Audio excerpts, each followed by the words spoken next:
Well, this is the top of Mont, Bald Mountain. That was the cannon. It's noon in Nice. Yeah, that was a tough one. Took it from Matteo Jorgenson's 2020 effort. Yeah, this is one of the closest climbs to Nice. It's a dead end up to this fort to guard against the Italians, sneaky Italians, trying to invade France. All right, so I'm gonna do a voiceover of some footage from the climb. And got the data overlay down there on the bottom right. And this is the Strava stats for the segment, about 10K at 7%. And Matteo's time to beat is 27:17. He actually had his power data up for this ride on Strava. So we can see he averaged 4:16, but the last 10 minutes he was doing like 4:30. He ramped it up quite a lot, and that was at the end of a 4-hour ride. And first of all, just to address it, obviously I'm nowhere near as good as Matteo. He could drop me easily. This is just a bit of fun on Strava and seeing what I can do. But yeah, let's get into the ride. The climb starts from a quarry down there at the bottom, and it comes through in the beginning this very shaded tree section. And in the winter, the road actually can have an algae on here because it's so dark for most of the year. And you can see this like really creepy abandoned building on the right. You see this a lot in France, just random stone ruins at the side of the road. I have no idea how old that is, but it's kind of cool. You can see Daniel's wooden stick there on the left, and I'm going to be cutting between the 360 camera and the head camera. The head mount is a little nicer quality just for these shots, but you get some cool angles from the 360. Here I'm just checking over my shoulder, cutting the corner a little bit. It's a pretty quiet road. I mean, maybe that saves a tenth of a second, but might as well. I've got the data overlay from Insta360 on the bottom right. So you can see speed, power, cadence, elevation, the gradient, and my heart rate.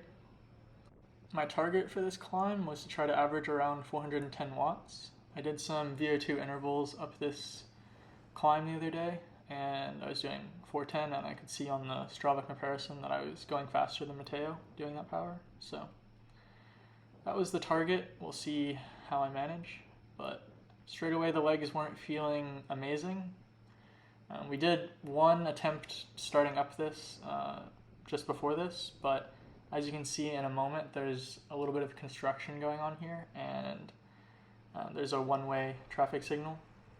Normally in France, I mean, people just run those, especially on the bike. I mean, it's just going down to one lane, so it's usually fine. But when we came up before, there was actually a police car stopped, so definitely couldn't do that. But here it changes to yellow right as we pass it, so perfect timing. Yeah, I think I was holding good power here. I think I was doing about 410 right on target for the first 5 minutes through this section. It's a little bit hard with some of those hairpins. You could see my power was coming off. I had to coast to that last one. But yeah, it's pretty consistent at the bottom. This is the 360 camera. 12 seconds up. Okay.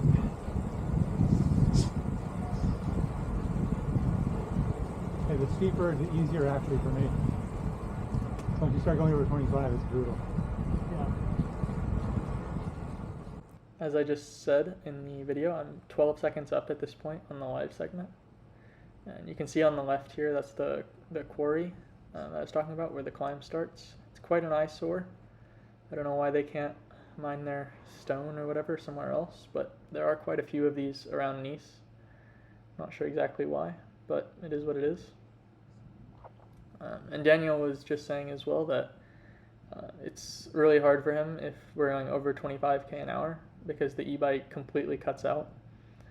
In the EU, they're limited to 25k an hour. In the US, you can go like 30 miles an hour, 50k an hour. I have tried removing the limiter on my e-bike, but it shuts off after a minute, even if you take the speed sensor off. So you can go over 25 for a little bit, and then cuts you off. But I'm sure there is some way to hack the software, but it's just a cheap e-bike I got for €300 when I moved here, used from someone. So No big deal. It managed to work for this climb. We weren't sure if it was going to be able to, but the motor plus Daniel's legs managed to keep up. Yeah, hopefully I kick back up. Yeah, I'm going, you can see in the bottom, like 30k an hour, pretty sustained through there. So there's a bit of a gap, but we'll just speed through the footage until Daniel gets back to me. I wasn't sure if he was going to. I mean, I was looking back and not seeing him anywhere at this point, but he does manage to close the gap. Kudos to him. I mean, he probably had a tougher, maybe a tougher job than I did, trying to pedal the e-bike and film with 2 cameras. Definitely respect to him for managing to do that. But this is the sort of the main segment of the climb here. We have a bunch of these switchbacks coming up the road, and this is probably the more popular segment, is just from that intersection through these switchbacks to a parking lot area where the gate is at the top. And I'll come back and do that segment another time, but this one's cool because Matteo's done it. 25 seconds left. I don't feel great though. I was just telling Daniel there that we were 25 seconds up, but I was not feeling great.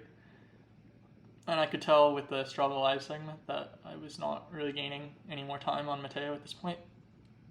I was looking at the Strava Live segment the whole time, pretty much, because I've got my gap to Matteo, and then my lap power, cadence, instantaneous power, speed. I think that's about it. I didn't look at heart rate at all during the effort, but afterward I took a look, and I was well into the 170s, which for me is really quite high. I was doing this effort after a rest week, so I took Monday through Thursday, super easy. Monday completely off, and then just some easy spins.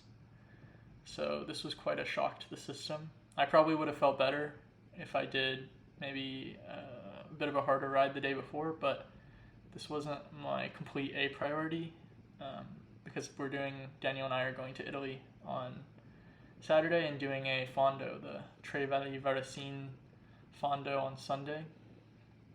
And I want to feel as good as I can for that, because those Italian fondos are absolutely ballistic. We did one the weekend before in Alassio, down the coast from Nice, past San Remo, and the guys were absolutely flying. Like, the front of these Italian fondos are like pretty close to like pro level races, essentially. Probably faster than any road racing in the US, at least that I've done. It's pretty crazy to see. I am going to try to make a video from that fondo. I think Daniel's going to lend me his 360 camera to put under the handlebar and see if we can get some cool footage out of that. The thing with these fondos is you have to start at the back usually, unless you like have some special status. So it ends up being a bit of a mosh pit for the first section of the ride, because there's like thousands of people doing these events, and not all of them are up for going super fast. But you can basically see the top of the climb at this point, up above my left shoulder, and you can see some of the switchbacks that we came down. My power is definitely like fading a bit here. I was feeling pretty rough. You can see heart rate 174, but I had still like a 25-second gap, so I was just trying to hang on, not hemorrhage too much time. You can see I took the bottle cages off my bike. I've got it as geeked out as it can be, although I do have mismatched wheels and an Ultegra front derailleur at the moment. It's a little bit scuffed, but I mean, it's still really fast. Definitely faster than whatever Matteo is using. Probably like 2 kilos lighter than whatever he had as well. But the best part of this climb to me is these views of Nice and the sea off to the left. You can actually see those ridge lines, that mountain. That's Col d'Ez, which is another really famous climb just outside of Nice. The KOM on that is outrageously fast. I might give it a go one day, but Romain Bardet's time is absolutely insane. I think I would probably need to do about 450, 460 for 20 minutes, or else find someone to draft because it's super draftable. These hairpins definitely start to sting a little bit. I'm trying to take the widest line I can to keep pedaling through them, but it's definitely hard to stay on the power. You can see some of the ones we've already done off behind me.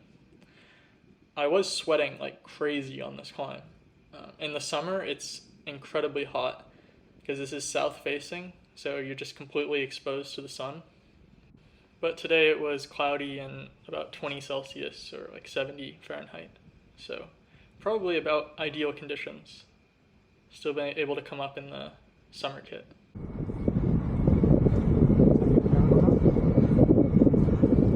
I was just talking to Daniel there because the head-mounted camera battery just shut off. So we were hearing some beeps, but no worries, the 360 camera will take us through to the end.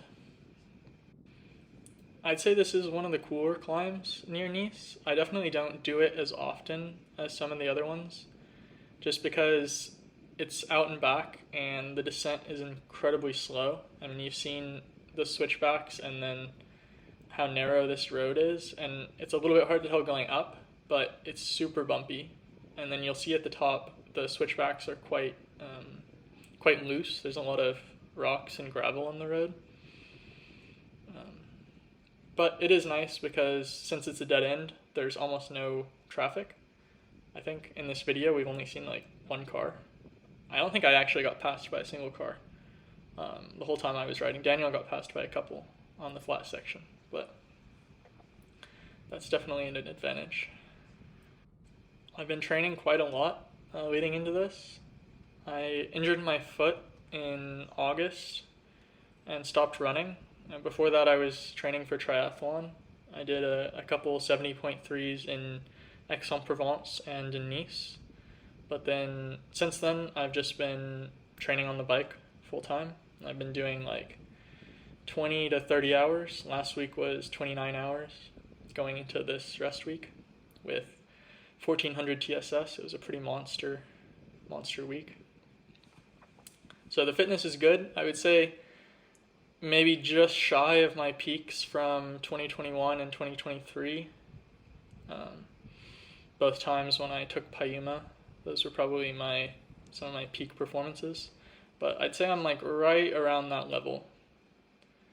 With the power that I'm doing today, it's pretty similar to what I've done on some of the longer climbs in LA. So like Yerba Buena, I did like 400 for 29 minutes. Which is pretty similar to what I'm doing today. But this is in a lead up to I'm going to go for Haleakala again in December. Going to fly there. It's a 22-hour flight from Nice, but gotta come back at Phil after he took my Haleakala. Can't let that stand. So that'll be a tough one, but he only took it by a handful of seconds, so I think I can definitely get it back. I think my equipment alone is going to make that much of a difference, even if I just do the same power as I did in 2021. My bike as it's sitting right now is probably around 6.1, 6.2 kilos. I have another video on my channel where I show off the bike a bit more in detail if you want to check that out. It hasn't really changed too much since then. This is the final straightaway to the parking lot. This section hurts a lot because you can pretty much see where you're going this whole time.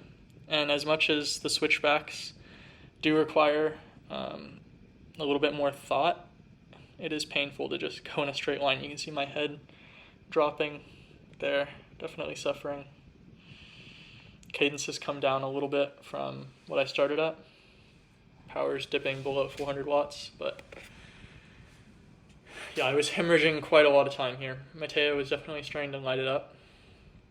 He averaged 416, but I think for this whole section he was doing like 420, 430 plus. So definitely moving quite a lot faster than me. And yeah, I mean, I did less power, but I don't know. Power meters are so inaccurate for my experience that it can be hard to judge between different people's power meters on different days. But within the same effort, hopefully it can at least be consistent. So in this effort, I held pretty constant power versus I think Matteo brought it up quite a lot.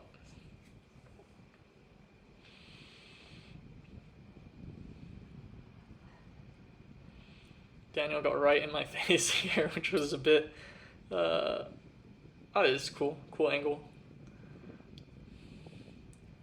I do want to bring back some of the drone videos. I don't have my drone with me in France at the moment, but hopefully should get that back after the trip to Maui. And there are so many segments in Nice. I do have to go for the slightly more niche segments just because the level here is insane. I mean, most of the segments are either from a World Tour race and completely untouchable from the drafting of the peloton, or they're like Pogacar behind a motorcycle, and obviously I'm not coming near that, but I think there's some possibility to at least like top 10 Col de la Madone, other segments. Here I do a little dismount slightly there under the gate. I did come up here a couple times earlier in the year to practice and try to get under there while riding, and I think it's possible if I sat on my top tube and really put my head down, but the chance of failing that and then smashing my head into a metal pole is it's not ideal. So just lost a few seconds there, but that's all right. The views up here are amazing, and you can see there's a person walking their dog. There's lots of people come up here just to mountain bike, hike, run, as well as road cycling. But I would actually say road cycling is probably the minority of people up here.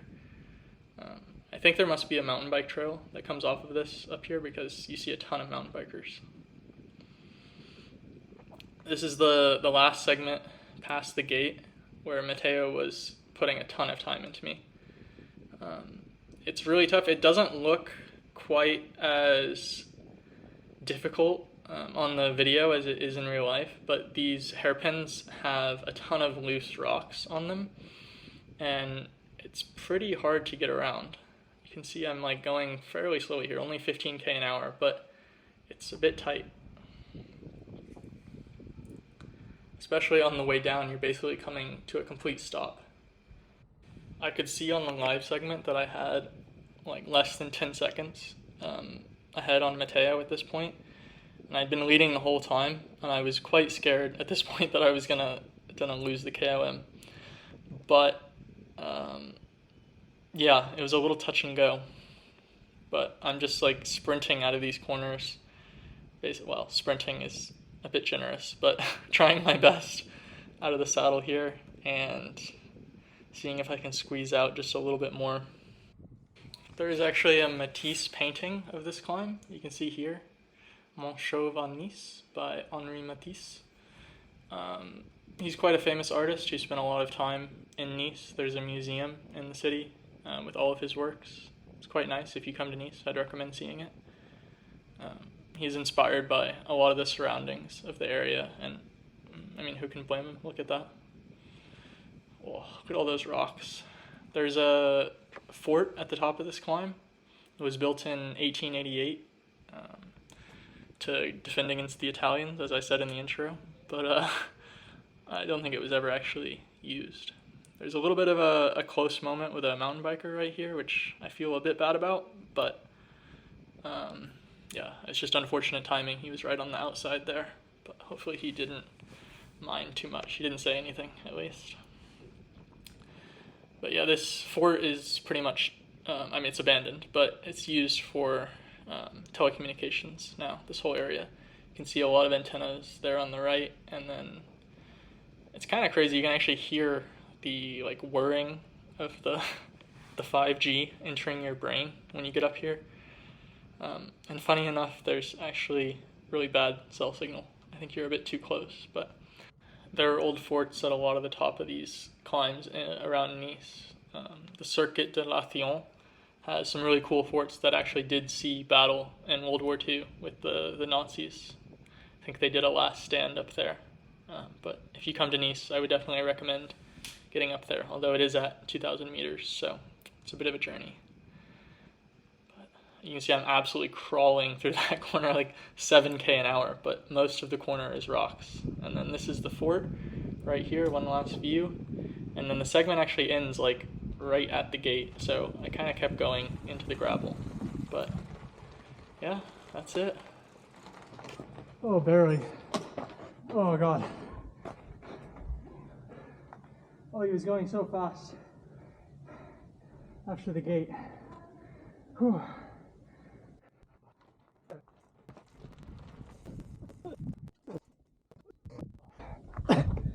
Oh, that was harder than it should have been. Did like 4:05, but I was suffering like the whole time. It was not good. Yeah, that was a tough one. I took it from Matteo Jorgenson's 2020 effort. He definitely negative splitted it. So we were well up like 20 seconds from the first like 10 minutes. And then, yeah, kind of bleeding time after that gate. I think he must have gotten past it fully riding because I lost like 8 seconds just with the little maneuver. But I did whack my helmet a little bit, so. In terms of the KOMs that you've gotten, like where would you rank this in terms of hardness to get? It's up there. I mean, the power was good. 4:05 for 27 minutes. Yeah. It's like, it's pretty hard. It's not the most condition dependent climb. It's kind of hard to have like a really bad wind. There's almost no wind today. Yeah. Yeah. Just don't want it to be too hot. It's not Haleakala level, but it's a lot more accessible than Haleakala. In the top 10, who's in the top 10 other than Jorgenson? Jorgenson's is the only like really fast time. Okay. Rimmer is of course up there. He's behind Matteo. Let me have this and we can show you your setup. This is Daniel's e-bike and 360 stick setup with the head cam. Ran out of battery, but Mr. Baby Dump putting down big watts on the e-bike. 250 watt motor. Yeah. And it weighs probably like 20 kilos. It definitely wasn't giving me 250. Or maybe it was giving me 250 watts, just the weight. Oh, you wouldn't have been able to, I mean. Yeah, the weight is like. Yeah. Because I mean, you'd probably need to do about 500. Yeah. So it makes sense if you were doing like 250 to 300-ish. I was doing well over 300. Well over 300?